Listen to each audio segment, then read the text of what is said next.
Jai Hind everyone. Jai Hind everyone. I am Leonak. I welcome all on behalf of IEEE ADITSB and Industry Application Society chapter. Life of a person in Army, Navy or in Air Force is indeed challenging. Today we have officers from the Army and the Navy. The officers will share their personal and professional life experience with us. I thank them all from bottom of my heart for giving us their valuable time and knowledge. Now I would like to introduce the panelists from today's discussion. Our first panelist is Brigadier Jayant Tiwari Shaurya Chakra. He is a retired officer.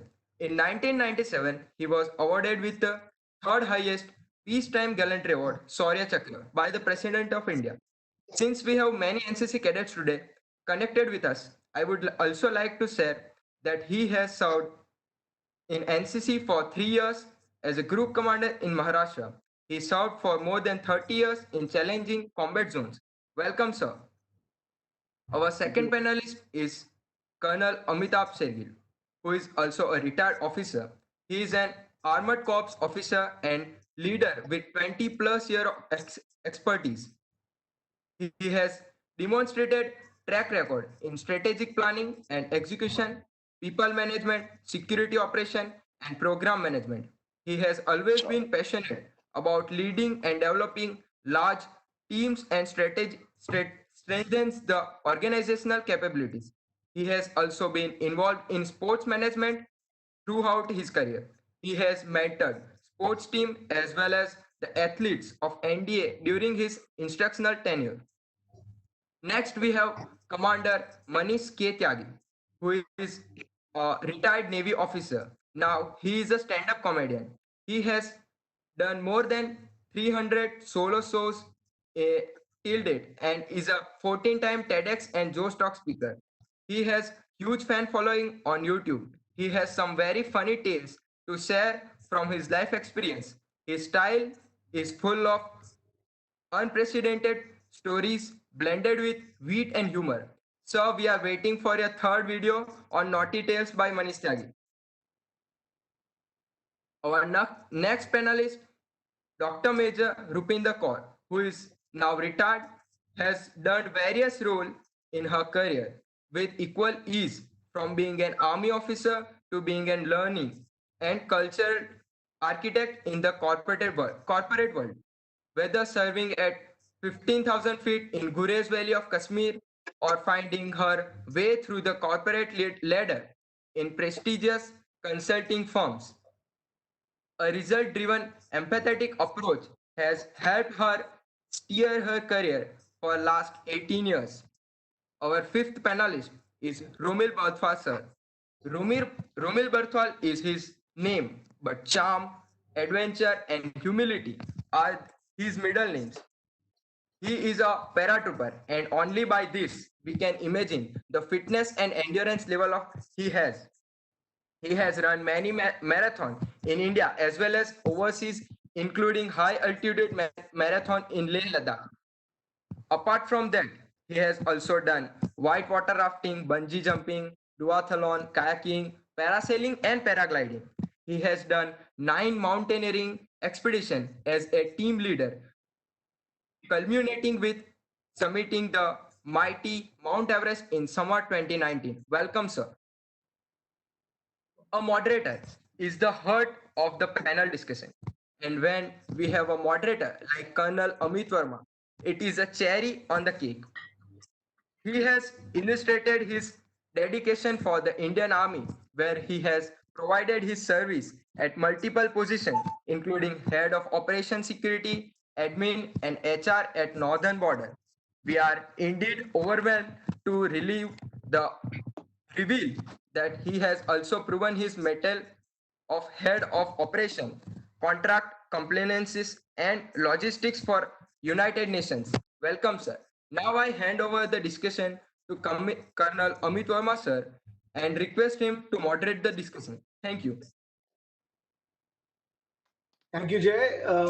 Very kind words, and the way you described the panel between us, that's amazing experience. And if I were to go with the names, I need to have a name to talk to every one of them. So I'll just come up with a few nicknames with the permission of the panel. Brigadier Jayant Tiwari, I think JK will be the name that Yeah, you'll go with, yeah, sir. yeah, perfectly good. And JK it is. Then we have Manish Tagi, sir. You'll be the naughty commander. Sir. We have Amitabh Shergill, sir. He is the desert scorpion. Thanks. No, thanks. Rommel can, well, I can't say anything other than Iron Man. I think that's the name that will go for you. And Whatever. as far as the good doctor in the house, that would be Rupinder Kaur. So you'll be the doctor. We are here to discuss about what we can give back to the community. And it's a day that we need to remember. 26th May is when Operation Safed Sagar was launched in 1999. A quick fact. And that is when we got around to kicking out the Pakistanis from the Kargil Heights. What we will be discussing more is the human element. The soldiers, the officers who went into those operations, be it on land, sea, or air. What was going on in their minds? How did they prepare? And what is it that we can learn from them today? Because the challenges have not reduced, they have only increased. So, not taking further much time, JK, Yeah. what I would like to know is that how do you prepare a winning team? When we talk about the army, we have so much confidence that we are the winning team. How does it come over to you? You see, I think I'd just like to mention here in brief, we actually evolve as a military culture, and that's culmination of cohesivity and synchronicity, and through that we continuously train ourselves being together and develop a very highly efficient, operationally excellent teams. It is the culture of that organization which builds up. It is like a family which builds up, and it is every person is trained to be a leader there, that in case of eventuality everyone acts as a leader. And second is that I feel that winning mindset is the only issue with which we move. And I would like to tell to the audience here, when we are planning for an operation, it is a Josh and the resolve comes up that here is a day for which we are made for. I think there is no issue related to people must be thinking, are you afraid? I have been through various issues and all, but it has never come up. It only comes up that here is a day, and that winning mindset, it is a reflection of our collective training which we go through, and that's a reflection of a leadership. So that winning mindset remains with us always. And what actually brings us together into that, the happiness quotient is only in living up to the motherland's safety and security, and the nation comes first. So now these are the issues which are related to military culture and our training that we puts us totally rejuvenated, adrenaline pumped up to reach to the mission. So that's what it is, I think. Yeah. How's the Josh? Rommel, Yeah. how does us, now when JK was talking about any army person, we have some men from the Baladan Toli who go where nobody dares to go. In fact, the devil itself is afraid of them. What makes a special forces soldier? We have all seen Uri movie. I think most of us know more about special forces from that one movie. You have lived that life. How does that soldier become what he is? First of all, thanks for the opportunity to IEEE. See, we are from the Army or Air Force or Navy, so it remains the same. But then, since we are talking about Kargil War, I like to recollect because 1999, this very time, I remember we were in the market, small market and field area. We were close to the line of control, and that's how we heard about this kind of operation, which was the Indian Air Force had launched. And then we immediately rushed back. So anytime when the army is in such locations, we have a target set. In case of any eventuality, this will be the first thing we are going to do. Because these targets are all recceived in advance. That in case of any requirement, we'll be able to launch a team with this much of manpower. So an exhaustive list of things which are required to be done, those are done in advance. And then each and every person by name knows his task, that he'll be the one who will be this scout, he'll be at this position, and these are the team which will be going for surveillance. This will be the kind of support which will be provided by the UAVs or other kind of targets. So everything is tied up. The moment you get, I mean, as JK sir was mentioning, everybody is waiting for this opportunity, and it's like everybody wants to be at that team to be on the launching pad. The moment you get an opportunity, it's a privilege. Fear and all comes later. But then it's a privilege to be in that elite team which will be pushed into the operation. And then that's how I can recollect. I mean, 21 years back, it just looks like yesterday. Because, it may sound a difficult thing to say, but then nobody wants to go for war. But then everybody in defense looks for the opportunity that, I've been a war veteran. So we were lucky because within 6 months we were launched inside.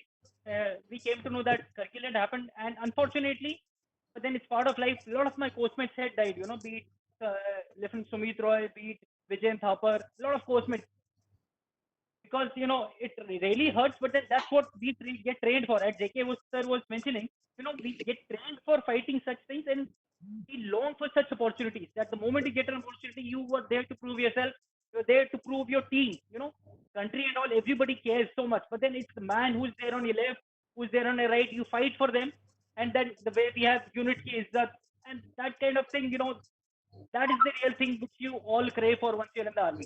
So preparations and everything is all done well in advance. It's just the launch. It's just the moment you get that opportunity, just go for it. And the passions run high. I definitely would want Amitabh, the Desert Scorpion, to sort of touch upon that point, because when the Armored Corps deployed, it was in the dead of winters, and you were there in the deserts under the open sun, freezing temperatures at night, blazing hot during the day. How did the men respond? How did you point that dagger into the heart of Pakistan? Because that is the only thing which stopped him from coming after us. And that gave us the clear run in Kargil to go after the victory. Yeah, actually, so yeah, I was in the Rajasthan sector at that time when this operation had started, and like the rest of the army, we were also mobilized to move to the westernmost borders towards Jaisalmer and in that direction.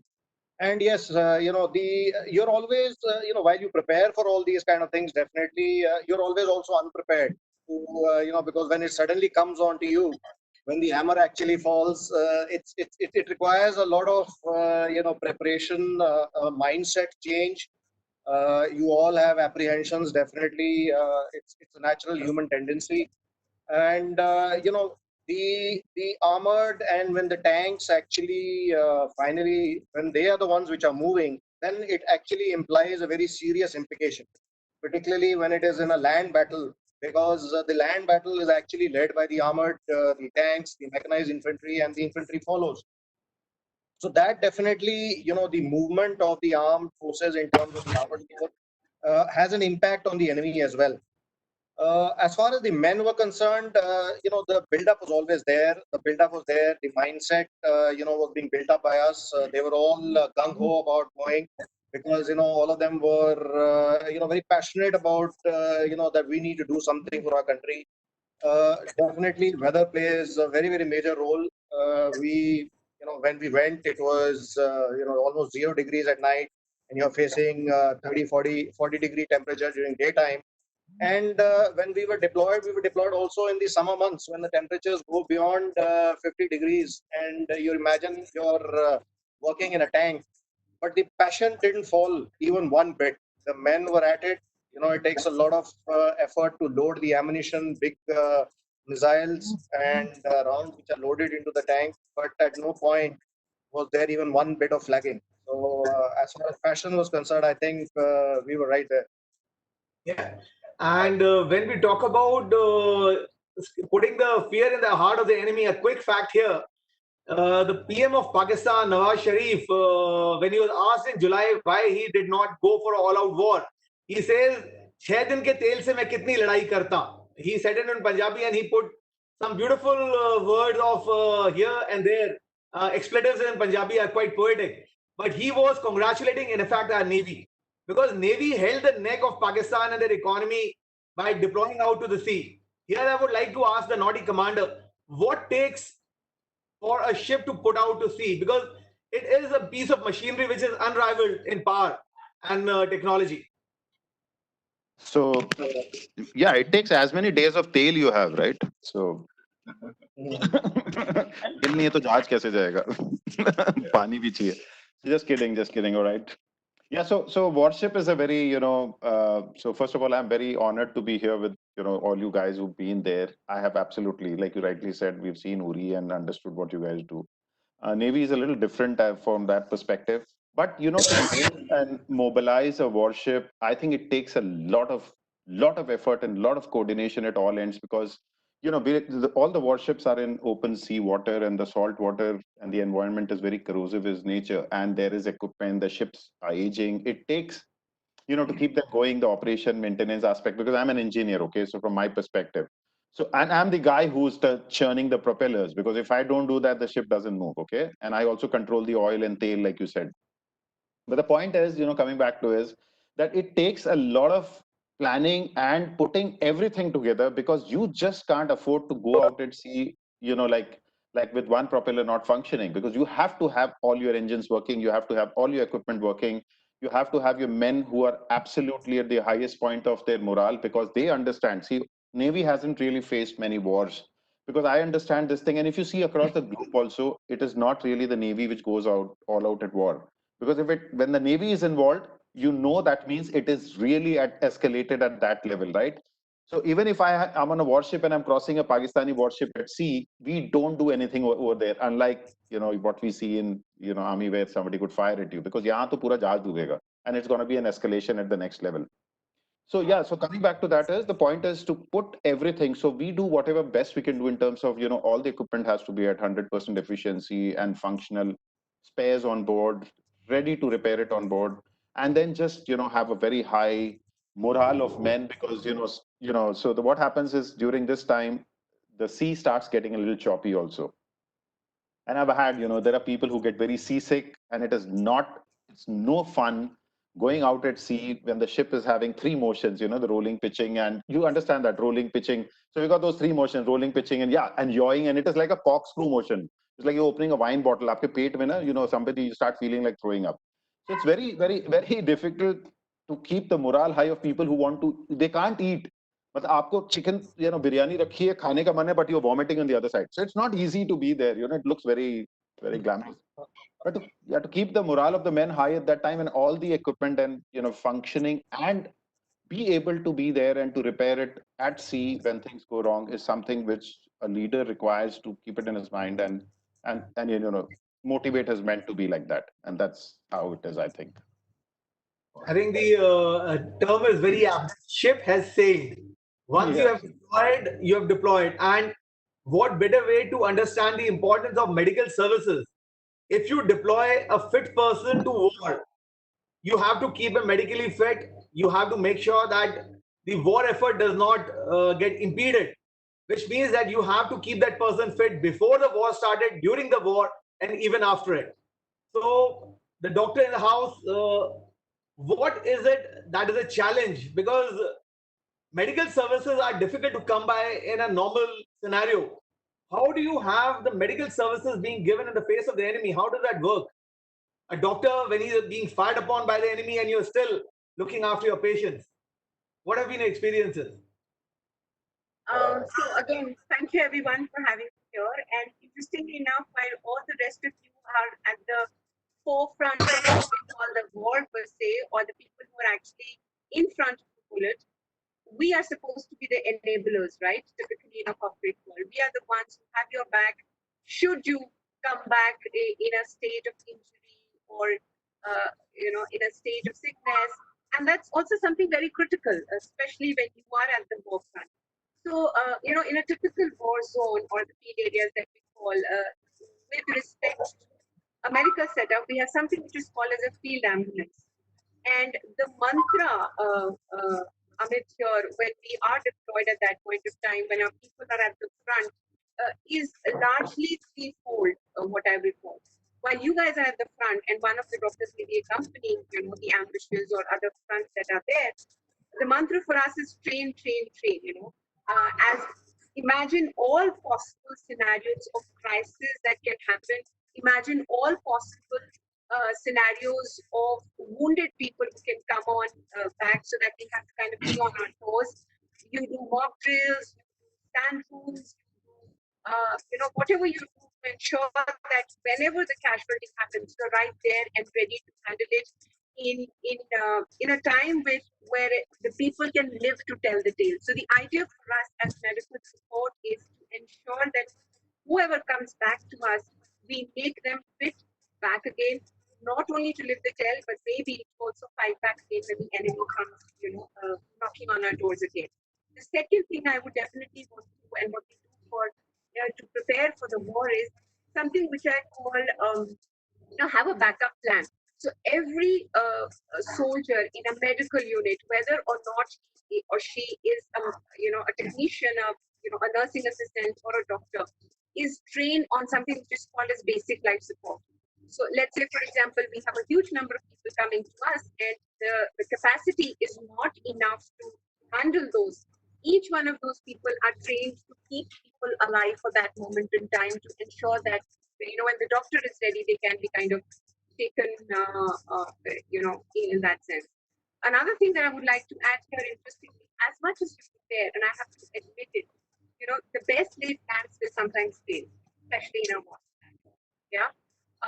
My own experiences in handling people and handling casualties, I can testify to that. So you just have to be prepared mentally, that whatever situation comes, you're mentally ready to handle it. It's like saying that you prepared as much as you can. You've done a BSc, but you are appearing for a PhD. It's like that in a war. While you've trained for a BSc, but you're appearing for a PhD, it doesn't happen like that. So you just have to act on your instincts by the preparation and training that you've got throughout those last few years and months that you've been training. I could give a quick question here, and that will come to all the panelists. It's a bit of a surprise there. How did you feel when you deployed, when you had to say goodbye to your family? I want to get a human element here. What was the feeling going on in a very nutshell way? We'll start with the doctor. Not easy. Definitely not easy. I remember when I was deployed in the field area, I had been married only for 5 months. I was, in fact, the day I was supposed to go, I was still wearing my chura, what they call in Punjabi language, and it was 7 days that I had just worn that chura, and I told my mother-in-law, I can't wear this on a field area with a combat uniform in place. As much as your sentiments are there, and I value them, I can't do that. Yes, it's difficult. There is no doubt about that. When you can't talk to your husband of 4 months for almost 15 days, he doesn't know whether you're safe or not. It's tough. Undoubtedly, it's very, very tough. Okay. JK, your take on this? Yeah, okay. I would like to share a little bit, of course, maybe at the cost in a generalistic term. One is that, yes, well, when you look at it, it's not easy. It's naturally emotion-led. But you see what happens that, we get trained probably. Our families, that's the beauty where, like Indian peacekeeping mission, I'll just narrate. I was also newly married when we moved out. Probably my better half didn't know as to what it was. And the situations were very challenging at those moments. And when I was a young officer there, we did not have any communication, nothing. So it was a front where probably I think the challenging requirements. I'm in the thick of the battle, yes, but the person who is back home, I think the challenges are much more higher. I mean, I think the mental strength which the lady goes through, I think she requires a credit. But one incident I would like to say that in the specific challenging environment where I got the Shaurya Chakra. In those moments, what happens that we are actually moving through vulnerability, crisis, or whatever you name it. And what Rupinder doctor was saying, you may plan anything, but thousands of options, but you will end up actually having 1001 styles. And that is where our versatility, your mindfulness, you call it, your constantly thinking, your everyone's leadership issues comes into place. But that issue of my being in that particular operation injured, and my wife was probably intimated by my boss, the commanding officer, CO. And after some time, when I came back 17, 18 days later, I was still under bandage, and I was sitting there, and my little pleasant cozy moments with my wife, and my 3 daughters were very small. And she asked me in the evening, And I will tell it, of course, English only. She asked me very pleasantly that, when you were in encounter, did I come to your thoughts at that moment or not? Okay. It was a very simple answer, a question, very difficult. I only said that, my survival exists on your existence within me, okay? My every power actually comes from you. And that is the power with which we live. But I also said that I think I must admire that you gave me so much of courage that you did not figure at that moment and I could commit my job, because that is why you are happy, okay, and we all are happy. That's the happiness quotient with which we live. So I think that's what it is. People need to understand that. Thanks a lot. Yeah. Yeah. We'll ask the Desert Scorpion. What were you feeling? Yeah. Actually, like the eminent panelists have also said, it's a difficult decision. It's a difficult process of conveying the same. Also, I was a bachelor. I wasn't married at that time. On the other hand, I'm also the only child of my parents. I'm a second generation army officer. So, conveying the same, no doubt, I'm a second generation officer and they're aware of the realities. And so conveying the same on the phone, that like, yeah, in those mobile phones also, that is a boon as well as a, a disadvantage as well, because you just have to pick up the landline and just make one call, and thereafter you have moved ahead. So you just got that one opportunity to tell them, look, don't worry, I'll try and call as and when I can, and try and reassure them. Yes, as like I said, I was a bachelor. I didn't have any other obligations at that point of time. But definitely, I knew that my parents, in spite of being from the forces background, would always be worried, because at the end of the day, it's their child who's going into battle. So no doubt, it is a difficult choice, and it's a difficult call to make. Also, that look, I'll call you as and when I can, but right now I got to go. So yeah, that's how it is. Okay, Iron Man, and we'll come to the Naughty Commander after that. Okay. So, during the Kargil war, it was not like these days, wherein you're chatting on mobile and so much of internet available.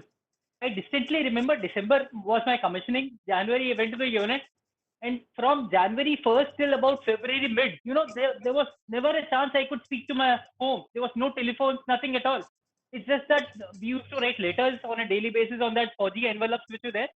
That used to come home. It's only once my commanding officer came to know that I've not spoken to home for 2.5 months after getting commissioned and joining the unit, that he told the exchange, आज इस बच्चे का phone लगाना है. And then February, mid or March, I called up home and said, I've reached safely, that was the only message. After that, war started in May, no communication at all, no telephones, nothing. In line of control those days, we never had any telephones, leave alone mobile. Landlines also not there. So that was a difficult experience. I cannot even imagine, what my parents went through during those difficult times, because the only means of communication was the television. And they just used to wait, how many people died, who were the coastmen who died, and must have been very, very traumatic. Flashbacks last year, once I was in Everest, the base camp, you have the telephone. Things are different. Now they can always keep in touch. How are things going? How is it safe and all? Things have changed, but then the perspective from the parents, from the family, kids, wife remains the same. Cannot change at all. The Naughty Commander now, sir. So like Romil brought out those days when we were on warships. Once you sailed out, you are gone. You're disconnected. Gone as in you're disconnected, all right?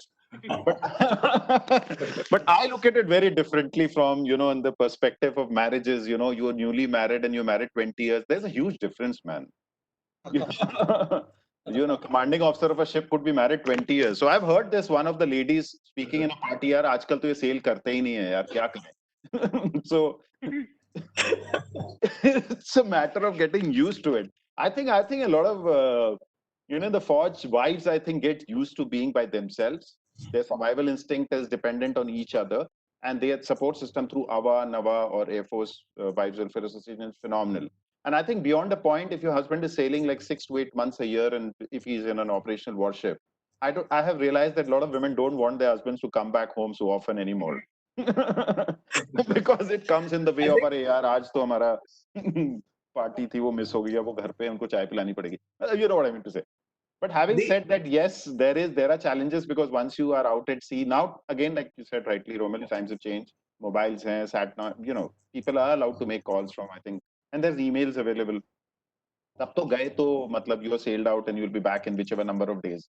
And also the funny thing is, like typically I think for the armed forces is that you cannot share how many days you are going for. Yeah. So that's a big challenge. Like if you were to ask somebody, how many days has your husband gone for, she'll say, I don't know. So that's, so nobody knows. Suddenly he'll come back in the middle of the night and he'll say, okay, I'm back home. And you're like, yaar, abhi to party chal rahi thi hamari. I think what the panel has been able to bring out is that not just the army or the navy or the air force officers, but the families also develop that resilience. You get immune. I'll not say immune. You get used to the fact that there is fear, that there could be a loss. And what Romil said about that inland letter, blue color, we have all read the letter that Vijayan Thapar wrote to his parents. I remember writing that letter when we had to cross into the operational area, and it's almost like you're crossing a line, the line that separates the living from the dead. And when you come back behind, as JK was talking about, that till the time you are there in that operation, your entire energy, your entire focus is on your troops.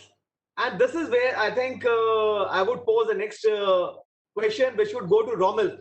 When it comes to men and material, we always pride the Indian men and the Indian women who are serving the nation. But when it comes to using the equipment, is it the same? Do we pride ourselves on using the indigenous equipment as much? And do you think that we can use some more of it? I think there's a lot of push from the government towards indigenization of equipment. I was in a establishment called Simulator Development Division, wherein we used to manufacture simulators for the Indian Army and for the other services as well. So there's a lot of push. There's a lot of good work which is being done. And as we say, the Indian men officers are the best. We've all seen that. Be it the best of equipment, or even if it is not the best, our troops and our officers are world famous. You cannot have anyone better than us as far as the Josh is concerned, as far as the leadership, strategy, or camaraderie is concerned. That is unparalleled. I mean, even our enemies would any day vouch for our kind of qualities which we have, and that's been coming for ages. And that's why we have this thing like, anything which goes wrong with me is fine. I'm acceptable. I'm answerable to my own self. But then I cannot let anything go wrong with my troops, with my men. That's what the quality is. And these are the things which we learn right from the first day we enter the training academies. That's what the Chetwood, Credo and all we learn. Anything which is going wrong should go wrong with you rather than with anyone else in a team. That's what the Army teaches, or for that matter, Air Force and Navy teaches us. And therefore, the demand that you would have for men and women who serve the nation, that they get the best equipment, be it indigenous, be it on transfer of technology, but we have to get there. And especially now that we see China again trying to challenge us in the Aksai area, the mountains are getting prominence. We have troops who are more used to operations in such difficult terrain. And here I would ask JK that how would operating in mountains where the isolation, let's not even compare the lockdown with the isolation that an operational area can have, but the troops who are operating in these high mountains and these difficult terrain where even just to take a breath is a challenge, how do these men sustain themselves? How do they entertain each other? How they bond together? Yeah, you say, well, Amit, you gave us specific incidents. I would not like to go into that specific event, but yes, how the challenges are faced, of course, probably one can correlate in the dimension what one feels to. But when we move in there, we continuously keep rotating to various places, various different kind of terrain. And that's where it is when we are in such terrain, what you mentioned, mountainous area or high altitude areas, we train ourselves in the various sequential forms. We carry out, like, doctors are there, we carry out ourselves medical checkup. We do our all routine to keep ourselves physically balanced.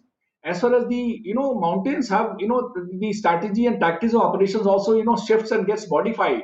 And that's where we keep doing our, it's a continuous process of our, doing the brainstorming sessions and, keeping our, top to down leadership, everyone ready in that state. And whether we have to operate in small teams or little mid-sized teams or a bigger teams, this process continuously goes on, and we are totally at it. I think the leadership and what Romil was saying, it is a very great team today. I think only we require that, the topmost leadership should not, flutter in his mind. Rest, everything is in order. So it is because of the training, it is the physical fitness, the mental robustness we keep developing, and our plans are intact. Various contingency. That's what, doctor was saying. We have various contingency. If this is there, this is what it is. And I do not wish to call that we are masters in that, but we have rehearsed so much. Our mental mobility is so much that probably we are adept to taking an action, and that's where every person's leadership comes into play.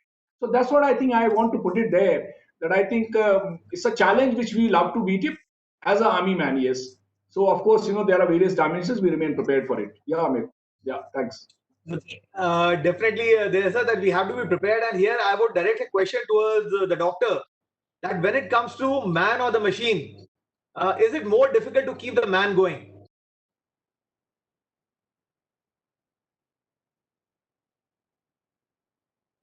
I think, yeah, that's an interesting one, Amit. As much as we understand machines are important and critical, not only from an army warfare perspective, because without machines also we can't think of a full-blown battle these days, especially considering the technology is really catching up fast. And and in fact, if I can quote, I think last year only there have been announcements which have said that the Indian Army will be investing about $130 billion to modernize the Indian weaponry, which is the need of the hour. So yes, it is important. Weapons are important. I can my fellow panelists, of course, because they have handled those in the manner that they've handled. Not that I don't know how to. I know how to handle a lot of weapons per se, but they are important. They are critical, but they cannot undermine the importance of human beings. Any day, as Brigadier Jayant Tiwari just said, they are just a tool in our hands. At the end of the day, how best we try and make use of those weapons is again left to the soldier who's taking care of that weapon. Yes, it's important to modernize, to have the best technology in place, but I think what is more important is to have the man trained on how to handle that and how to use it, and also use it contextually in a way that we can make the best possible outcome. And here I would come on to the Desert Scorpion. The question that we are getting, there's a lot of questions which are coming in now from the attendees. What they want to know is that when an armed forces officer is given a task and he knows that there are going to be casualties, that some men are not going to come back, how do you deal with that as a challenge? How do you talk to them? Do you not tell them everything? Do you tell them everything? How does it work? How do you prepare your command for going into an operation from where not everyone is coming back? Yeah, it's a very, very difficult task which is there, that you know that the odds are stacked against you. So at the end of the day, you have to talk a lot. You have to be constantly with your men. If I'll be very clear, you are not leading them, they are not going to be coming behind you. It is as simple as that. So you have to lead from the front. You have to be the one who is going to be driving the plan. Yes, definitely you're going to be interacting with them, talking to them, putting their mind at ease.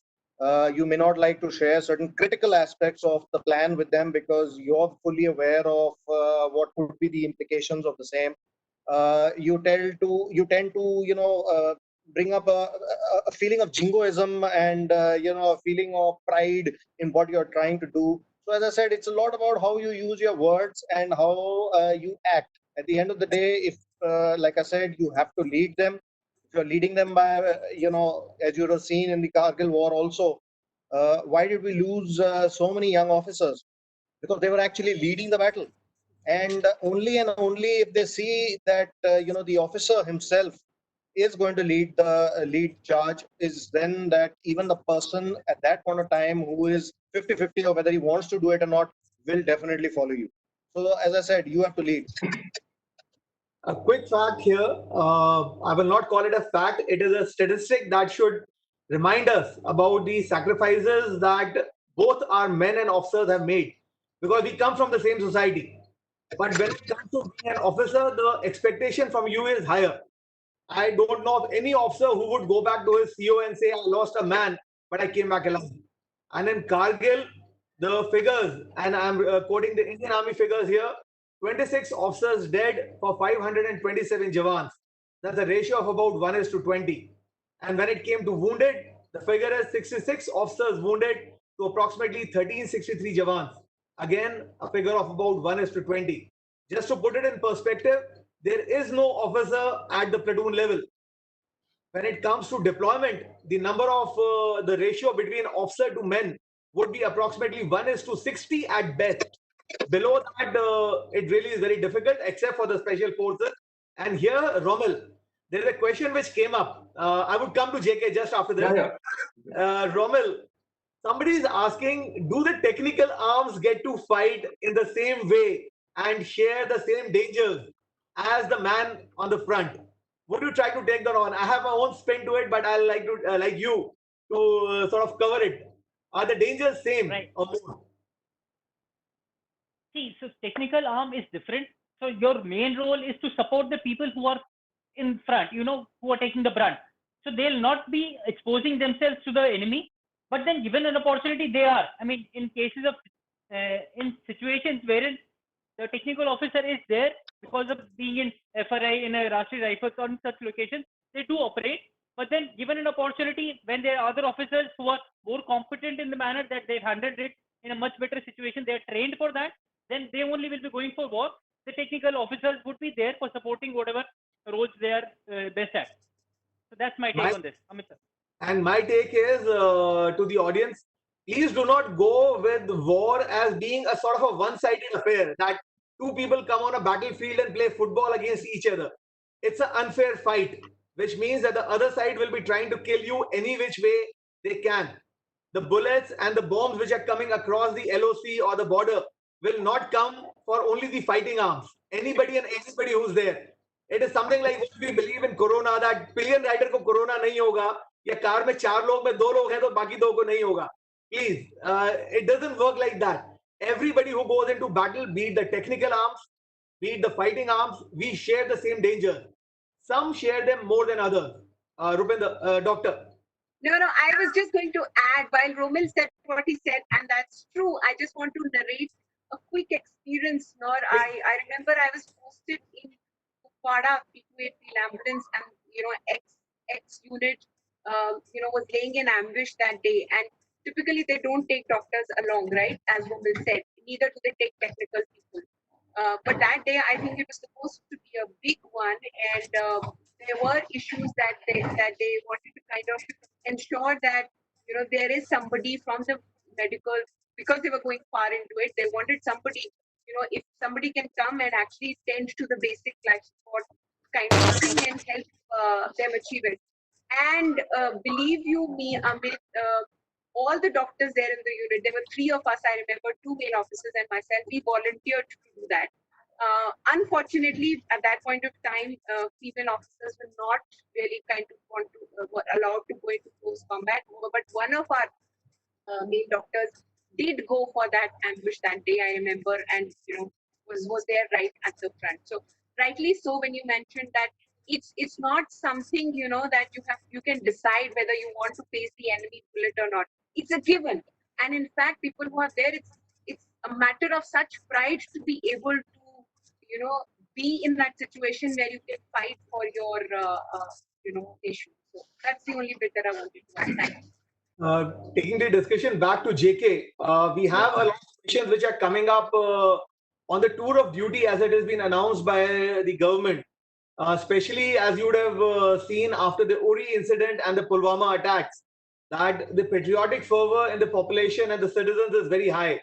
Should we not get a chance, or should these citizens not get a chance to serve in the armed forces and contribute for whatever short period of time they can? Your take on that? Yeah, well, if you ask me, I think it's perfectly good. I think it is not that everyone has to be there, but I think it's a form of a discipline We all are so nationalist. We vouch for that. I think this is an honor, and that's where I was actually trying to raise. Amit, I think you could read my mind that way. I wanted to tell all the people who are listening to us that we are blessed being born as human beings.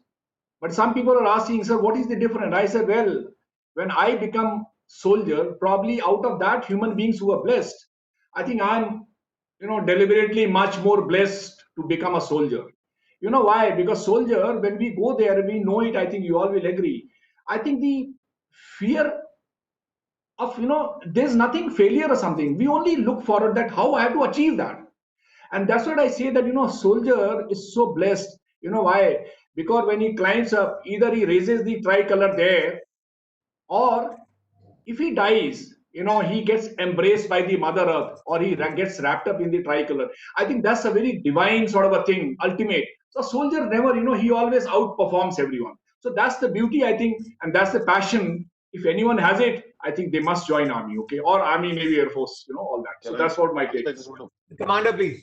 No, I just wanted to add to the previous thing where this thing about officer and where you were giving. So everybody knows about the 1971 war where INS Kukri sank, right? Captain Mullah. 18 officers and 176 sailors went down. So warships are like that, and the beauty about the whole thing, Captain Mullah, was that he stood in his bridge in his uniform and he went down with the ship. That's a kind of leadership, and that's a kind of stuff which we have. So the problem not the problem, but the thing about with the armed forces is that you don't get the opportunity to be wrapped in a tricolor. You just go down, and everybody goes down. Everybody goes down with the warship. It's nothing like an officer or a sailor would survive. It's just about anybody who's there. Just want to add that. I think taking on from what the Naughty Commander just said, if we can talk about how does it bind men and officers together? Facing challenges and certain uncertainties, the vagaries of war, how does it transform the officer-men relationship? Because people outside, they have an understanding that officers go for parties, they have a very sort of a Angrez wali life. How does it differ? How does the reality differ? I would love if I can talk to the panel about that, starting with the Naughty Commander. Yeah, canteen ki daru bahut ki. No, see, the point is, it's not about officers are privileged or sailors are not privileged, or that's how. So I think everybody has, at whichever level they are of their the rank and the structure of the armed forces, everybody gets equal opportunity to go and enjoy things the way they do. It's like your child who's 15 says that, Dad, if you smoke, I also want to smoke. Just because you smoke or you drink, but you cannot let your child do that. So there are certain rules and regulations. There are certain roles and responsibilities out there. And, coming back to that bonding part, if at all, on a warship, I can quickly wrap up on that, was that because every department has its own HOD, okay? Officers are there. I'm an engineer officer. There's an electrical officer. There's an executive officer. There's a gunnery. So each department has its own set of officers. And I think what also goes and happens hand in hand is the more officers are bonded and together, the more you realize that the men are bonded and together. That's everywhere. That's like even in our homes, if you're fighting with your husband, wife are fighting, the children also kind of, start taking different sides. But I think it happens like that the more people, officers are bonded, the more, the sailors are also bonded on a warship. And for me, what would happen on a warship was like, I was there on, one of those missions later on when that Osama bin Laden thing happened. I was on the warship which went out. My ship was the only ship which went out along with the rest of the world fleet over there. I think for me, sense of humor in a leader takes you a very, very long way, because it just keeps the environment very light. And it's not easy on warships also. You are 30 days out there and all that stuff which we spoke about. So yeah, I think, so that's all I say. I mean, I think everybody at their level is doing whatever best they can do. Officers have clubs, sailors also have clubs. So it's not like and trust me, guys, if you think officer parties are fun, I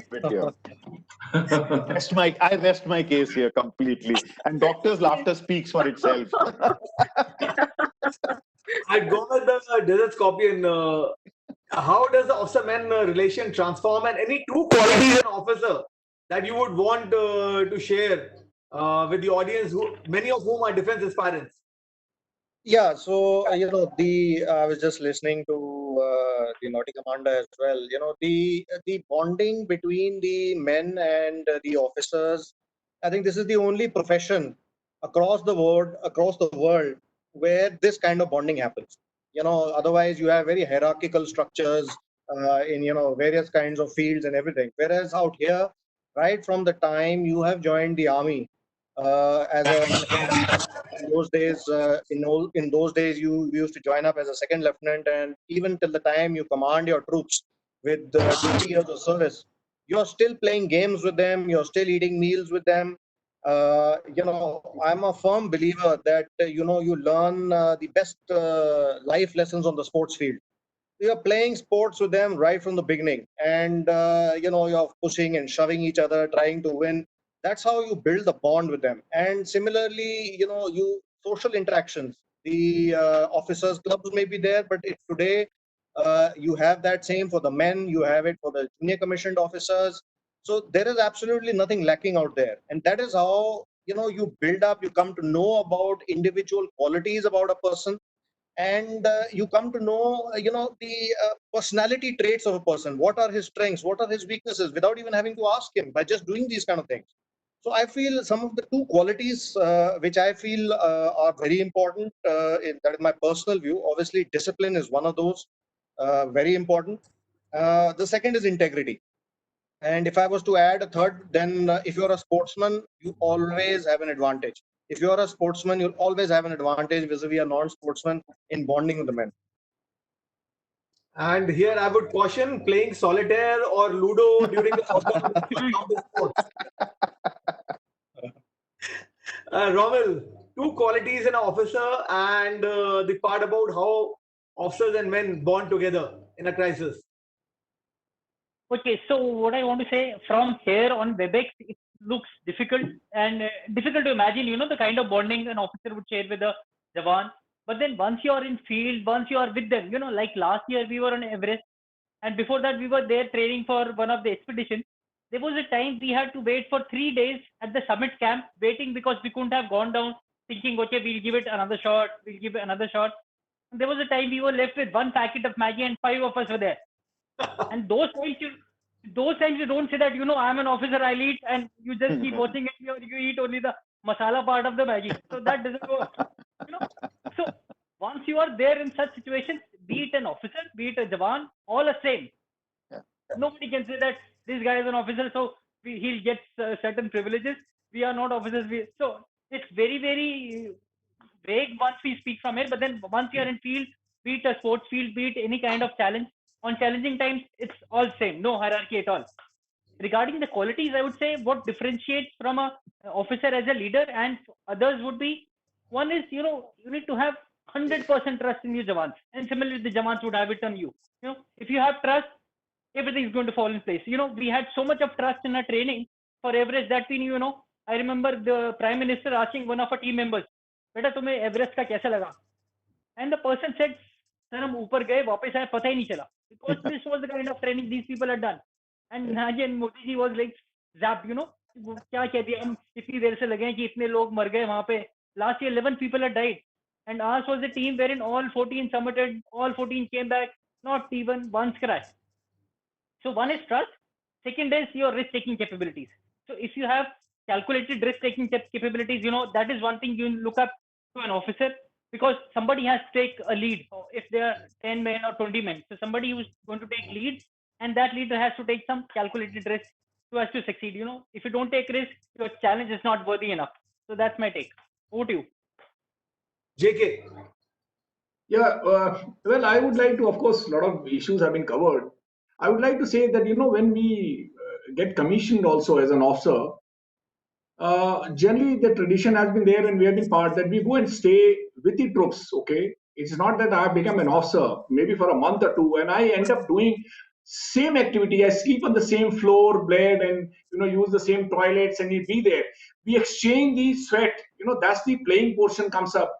And, you know, when I got commissioned and I wrote a normal, you know, a letter told by that, you know, write that I feel honored to get commissioned into this particular unit like this, and I will do whatever it is. And here was a reply to me, which I still possess. And my reply from my senior person was that it's a great probably establishment we are coming in, but here you need to prove to become a leader. You have just put on a rank on your shoulders.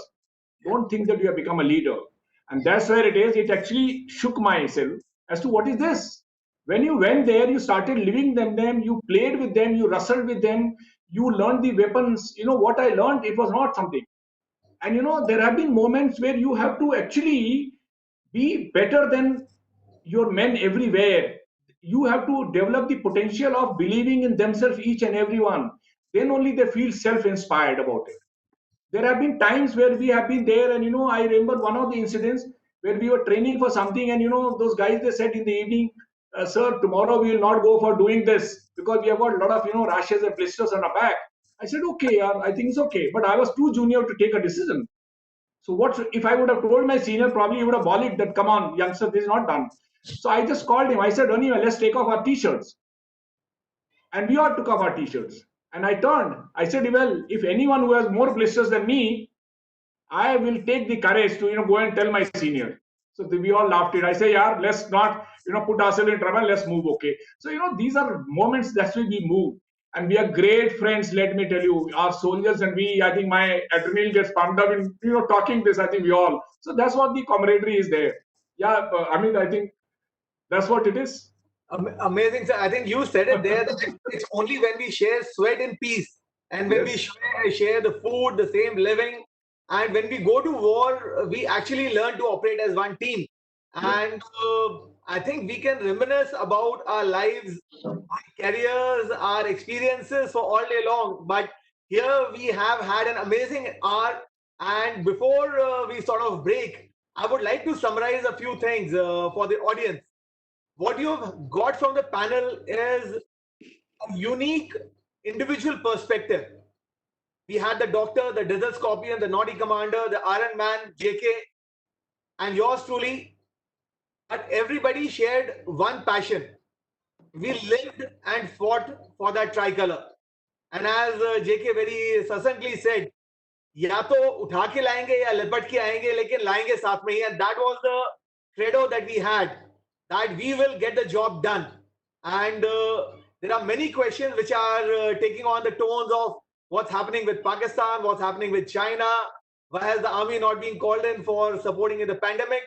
I think we will let the politicians deal with it. Army has always been apolitical. When given a job, we have always been able to do it. And today the idea was to talk about and get the army thing out in the open. On 26 May, many events will happen in July. Vijay Diwas will be celebrated with great gung-ho, with great gusto. But today in May, we have already talked about it. We have talked about an event before it becomes popular on social media. Unfortunately, that is the way the world works. They take the cue from Instagram. Well, we don't take the cue from Instagram. We thank IEEE for beginning the discussion where they have, and it's been a wonderful discussion with the panel. And I thank every one of you from the bottom of my heart. Jay, I think we will hand it over to you now for the closing remarks. Over to Achal.